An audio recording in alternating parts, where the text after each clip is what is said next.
And running on the treadmill, I can build Jannah? Yes, that's what I'm saying.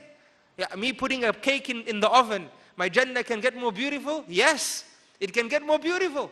If you made it for the sake of Allah. You know, sometimes the youth, they say, Sheikh, going to the gym is hard. How can we make it easy? I say, let me tell you how.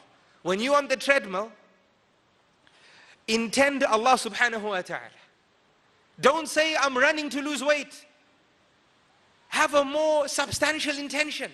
That, Ya Allah, I am running to keep fit, because a stronger Muslim is more beloved to you than a weaker one. Now you've made it for Allah. Every calorie that goes up on the treadmill is one tree in Jannah. Imagine that 1, 2, 3, 4 being trees in Jannah. Who wants to get off the treadmill now? Right? Now we're going to have to be pulling people off the treadmill, because now you see purpose. Otherwise, you know, the one thing that doesn't go very fast is the calorie count on the treadmill. And some people say, Sheikh, I eat a chocolate, it takes me 1 minute. But to burn the calories of the chocolate, half an hour is not enough. I say, khair, to make it fun, intend Allah. Do not worry at all, because your Jannah is more beautiful already. Even though the food didn't come out right, you missed a bit of salt, it got burnt, you overcooked it, your Jannah is beautiful, you haven't lost. Start again and intend Allah. Allah wants to grow you and build you another palace in Jannah. Allahu Akbar. If you thought that by me redoing this, I'm going to get another palace, will you complain or will you smile? You'll smile. So remember this, my dear brothers and sisters. The first eye, and that is the eye of success. The eye of ikhlas is the first eye of success. The second eye, my dear brothers and sisters, very quickly, that I want you to take with you, is the eye of ihsan and excellence. Why is it the second eye of success? Because if you are living for Allah and doing for Allah, then you can't give Allah subhanahu wa ta'ala anything but excellence. Because Allah does not deserve anything except the what? The what? The best. The best. You know, if you're doing something for your parents, or you're buying a gift for somebody you love, you make sure that that gift is the best gift you can find. Why? Because this person is special to me.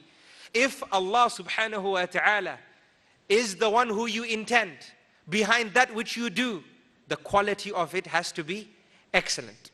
Your motto should be, excellence is the minimum requirement. You must understand this, my dear brothers and sisters. And this is ihsan, right? And Allah has written excellence in everything. And Allah has told us in His book, وَأَحْسِن, and be excellent, كَمَا أَحْسَنَ اللَّهُ إِلَيْكَ, as Allah subhanahu wa ta'ala has been excellent to you. And indeed Allah has. Allah has been excellent to us. And He has made us from the ummah of Muhammad sallallahu alayhi wa sallam. And we ask Him to make us die as Muslims, so we get into the greatest Jannah. Ameen. Ya Rabbal Alameen.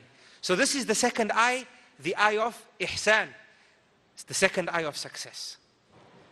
The third eye, my dear brothers and sisters, is the eye of istiqamah. This is the third eye of success. The eye of istiqamah. What does istiqamah mean? To be steadfast. If you want to be from the successful, you have to be steadfast. You have to be steadfast. You have to persevere.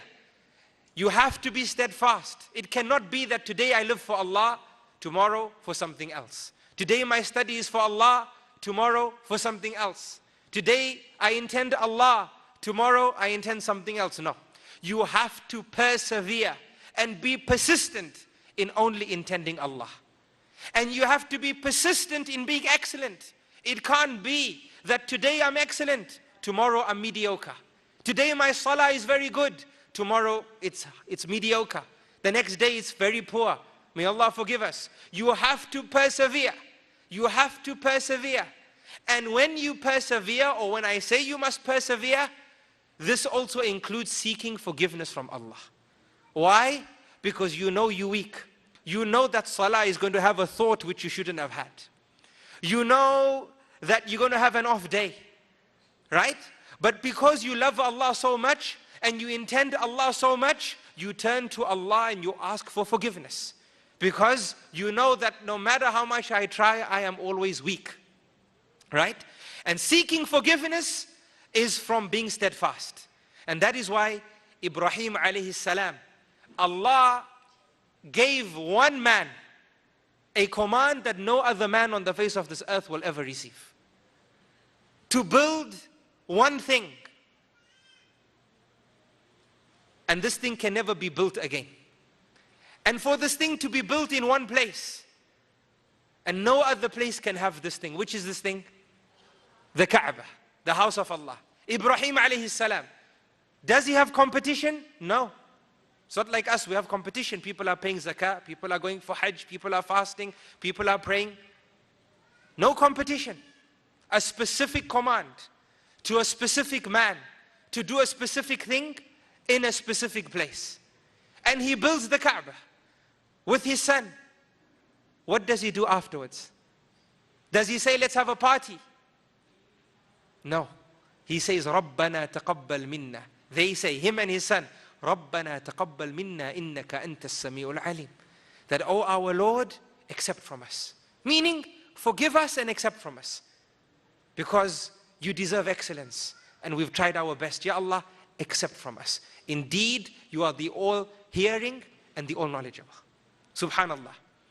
The famous hadith of Aisha radiallahu anha in Ramadan. We know, she asked the Prophet sallallahu alaihi wasallam, if I witness Laylatul Qadr, what should I ask Allah for? What did he tell her? She's been fasting the whole month. She's been praying the whole month. She's been giving charity the whole month. And we know she was one of the best who gave charity. Aisha radiallahu anha, she was excellent in charity. She would give as much as she could. You know, once Rasulullah sallallahu alaihi wasallam, he slaughtered 2 rams, white and black in color with horns. Kabshayni amlahaini aqranain, as we find in the Sunnah. And then he told Aisha radiallahu anha, I'm going out, distribute the meat. Distribute the meat. And then he came back after some time. When he came back after some time, he told Aisha radiallahu anha, oh Aisha, what remains? What remains? She was so excited. She says, Ya Rasulullah, nothing remains except the shoulder. Nothing remains except the shoulder. Meaning she's excited to say, in the short time you've given me, I've given everything away. I've only kept the shoulder because I want to cook it for us to eat. This is what she's saying. Nothing remains except the shoulder. So he tells her, oh Aisha, don't say nothing remains except the shoulder. Say everything remains except the shoulder. Everything remains except the shoulder. Because what you gave for the sake of Allah will remain. And what we eat, that will disappear. Allahu Akbar. Look what a wonderful teacher Rasulullah sallallahu alaihi wasallam was. But coming to the point, she was excellent in charity. And she's doing all these acts of worship. And then she says, oh Prophet of Allah, give me something to do special. You, my husband, give me a unique act of worship to do on the day, on the night of power. He says, oh Aisha, say, Allahumma innaka afuwun tuhibbul afwa innaka afuwun tuhibbul afwa fa'fu anni. Allahu Akbar. Say, oh Allah, indeed you love to efface our sins, so efface and forgive our sins. Subhanallah. He tells her, you've done all this, now go ask Allah for forgiveness. Why? Because seeking forgiveness is from being excellent. My dear brothers and sisters, these are the 3 formulas for success, and these are the 3 eyes of success that you should attach to the 3 formulas we shared. The last thing I'm going to say before I finish is, my dear brothers and sisters in the Philippines, I love you all for the sake of Allah. And I ask Allah subhanahu wa ta'ala to love you all. And from my heart, I want to tell you, never ever lose hope in Allah subhanahu wa ta'ala. Never lose hope in Allah. No matter how old you are. Irrespective of how bad your past has been. Irrespective of how bad your year has been. Irrespective of the size of the sin that you've done. My message to you is, don't lose hope in the mercy of Allah. وَتُوبُوا إِلَى اللَّهِ جَمِيعًا أَيُّهَا الْمُؤْمِنُونَ لَعَلَّكُمْ تُفْلِحُونَ. and return to Allah and seek forgiveness from Allah and repent to Allah and don't lose hope in Allah, O servants of Allah, so that perhaps you may be from the successful. Don't lose hope.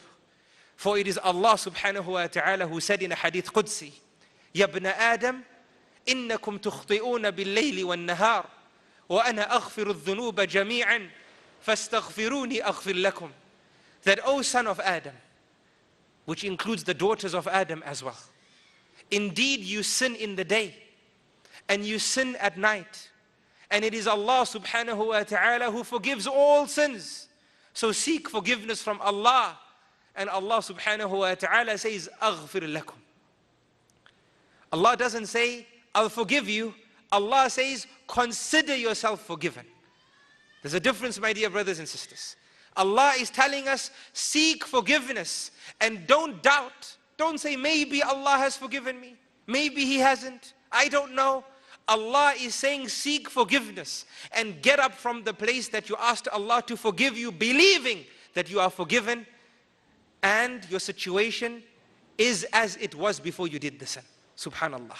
This is what Allah says. Allah says, Ya ibn Adam, O son of Adam, لو بلغت ذنوبك أنان السماء ثم استغفرت لي لغفرتها لك ولا أبالي. That, O son of Adam, if you sinned and sinned and sinned, that your sins were so many and filled up the atmosphere that you live in. Imagine filling up the skies. That's how many sins you have. Allah says, ثُمَّ اسْتَغْفَرْتَ لِي, then you sought forgiveness from me. لَغَفَرْتُهَا لَكَ, I will forgive your sins for you. وَلَا أُبَالِي, and it won't even matter to me. Allah says it's easy for Allah to forgive your sins. It's nothing. It's nothing. Allah says, ask me for forgiveness and I'll forgive your sins for you. وَلَا أُبَالِي. It is Allah subhanahu wa ta'ala who says, نَبِّعْ عِبَادِي أَنِّي أَنَا الْغَفُورُ الرَّحِيمُ. It is Allah who says, inform my slaves that Allah, He is the most forgiving, the most merciful. My dear brothers and sisters, I'm going to end with an ayah in Surah Zumar. This ayah, the scholar says, the ayah of hope. Whenever you're feeling down, whenever you feel success is something beyond you, Jannah is something beyond you, you feel it's impossible, there's an ayah in Surah Zumar. The scholars have said it's the ayah of hope. This is the ayah you go to when shaitan makes you sad. In it, Allah says, قُلْ يَا عِبَادِيَ الَّذِينَ أَسْرَفُوا عَلَىٰ أَنفُسِهِمْ لَا تَقْنَطُوا مِنْ رَحْمَةِ اللَّهِ إِنَّ اللَّهَ يَغْفِرُ الذُّنُوبَ جَمِيعًا إِنَّهُ هُوَ الْغَفُورُ الرَّحِيمُ. Allah subhanahu wa ta'ala tells Muhammad sallallahu alayhi wa sallam, O Muhammad, inform my servants, all those who have oppressed themselves. They've done a lot of sin. The angel of death could be knocking them, and the entire life before it was sin. They feel as if they have lost all hope. Tell them, لا تقنطوا من رحمة الله. Don't lose hope in the mercy of Allah. Don't lose hope in the mercy of Allah. إِنَّ اللَّهَ يَغْفِرُ الذُّنُوبَ جَمِيعًا. Indeed, Allah will forgive all your sins quicker than the blink of an eye. Allah will forgive them all. إِنَّهُ هُوَ الْغَفُورُ الرَّحِيمُ. Indeed, is the most forgiving, the most merciful. May Allah subhanahu wa ta'ala forgive our sins. Ameen. And may He grant us a death whilst He's pleased with us, and grant us a grave which is a garden from the gardens of Jannah. May Allah send angels from Jannah the day we die to collect our soul.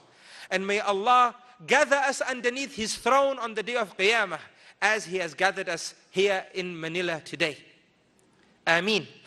And may Allah subhanahu wa ta'ala give us our book of deeds in our right hands. And may Allah not only grant us Jannah, but grant us Jannah with Muhammad ibn Abdullah sallallahu alayhi wa sallam. Grant us palaces next to his palaces. And grant us the opportunity to sit down with him and tell him about one fine, humid, windy, rainy, scary afternoon in October during the year 1437, the new Hijri year, or during the year 2015, where we came together for the sake of Allah and revised matters taught to us from the inheritance of Rasulullah sallallahu alaihi wasallam. May Allah grant us that. Ameen. I love you all for the sake of Allah. Jazakumullahu khairan for your attentive ear and for your sitting and for being a wonderful student or for being wonderful students. Wallahi, I'm sincerely touched and I pray that Allah doesn't make my standing in front of you the last one.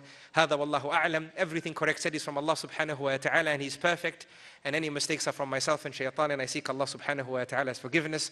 Until I stand before you later on today. Assalamu alaikum wa rahmatullahi wa barakatuh. Wa sallallahu wa sallam wa barak ala nabiyyina Muhammad.